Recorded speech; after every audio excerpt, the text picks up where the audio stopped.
మమతా బెనర్జీకి షాక్ల మీద షాకులు తగులుతున్నాయి. పశ్చిమ బెంగాల్ అసెంబ్లీ ఎన్నికల్లో ఘోర ఓటమి తర్వాత ఆ పార్టీని వీడేవారి సంఖ్య ఎక్కువైంది.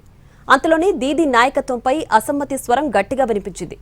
పార్టీ వ్యతిరేక కార్యకలాపాలకు పాల్పడుతున్నారని ఇద్దరు ఎమ్మెల్యేలను టీఎంసీ సస్పెండ్ చేసింది.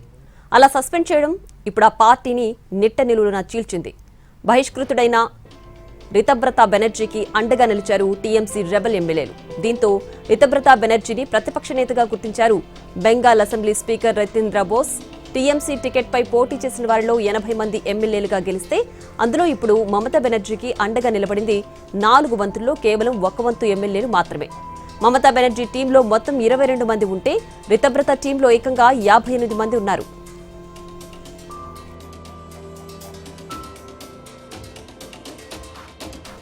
రెండు 2017లో సిపిఎం బహిష్కరించడంతో టీఎంసీలో చేరిన రితబ్రత బెనర్జీ ఆ తర్వాత టీఎంసీలో చేరి కీలక నేతగా ఎదిగారు.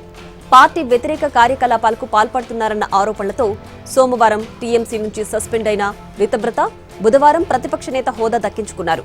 అంతేకాదు మమతా బెనర్జీకి ఆఫర్ కూడా ఇచ్చారు రితబ్రత బెనర్జీ. టీఎంసీ పార్టీకి చీఫ్ అడ్వైజర్గా ఉండాలని కోరారు.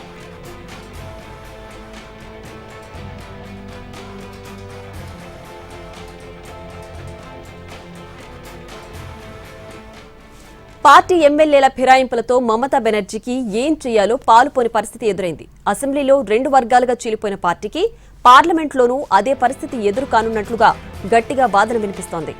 అసెంబ్లీలో ఏక్నాథ్ షిండే స్టైల్ పాలిటిక్స్ టీఎంసీలో జరిగితే పార్లమెంట్లో రాఘవ్ చద్దా స్టైల్ పాలిటిక్స్ టీఎంసీలో కనిపించే పరిస్థితులున్నాయి.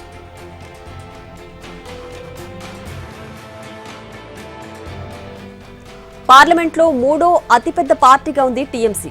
ఎంపీల సంఖ్యాపరంగా బీజేపీ, కాంగ్రెస్ తర్వాత టీఎంసీదే స్థానం. లోక్సభ, రాజ్యసభలో కలిపి తృణమూల్కు 42 మంది సభ్యులున్నారు. ఇందులో 29 మంది ఎంపీలు లోక్సభలో ఉంటే టీఎంసీ పార్లమెంటరీ పార్టీ నేతగా మమతా బెనర్జీ మేనల్లుడు అభిషేక్ బెనర్జీ వ్యవహరిస్తున్నారు. టీఎంసీ లోక్సభ ఎంపీల్లోనూ చీలిక వచ్చి మెజారిటీ సభ్యులు అసమ్మతి వర్గానికి మద్దతుగా నిలిస్తే అభిషేక్కు కోలుకోలేని దెబ్బ తగలడం ఖాయం. అదే జరిగితే జాతీయ స్థాయిలో టీఎంసీ స్వరూపం మారిపోతుంది.